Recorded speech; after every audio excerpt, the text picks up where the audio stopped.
पूनम ପାହାଡ଼ଟିଏ ପାହାଡ଼ ତଳେ ଝରଣାଟି ଝର ଝର କରି ବହି ଯାଉଥାଏ। ଝଲମ ପାଣି ମାଛମାନେ ଫୋକ ଡିଆଁ ଡୁଇଁ କରୁଥାନ୍ତି। ଛେଳିଟିଏ ଝରଣା ପାଖରେ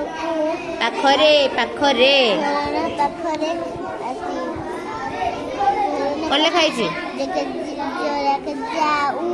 ଥିଲା ଭେରି ଗୁଡ।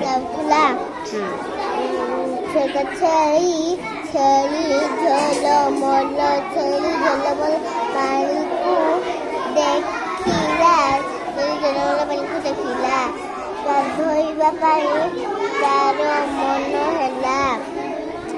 ସେ ପାଣି ଭିତରକୁ ଡେଇଁ ପଡ଼ିଲା ଏଟା ଡେଇଁ ପଡ଼ିଲା। ମାଛ ଦେହରେ ତା ଗୋଡ଼ ବାଜିଗଲା। ମାଛଟି ଗର ମାଛଟି ରାଗରେ ହୋଇ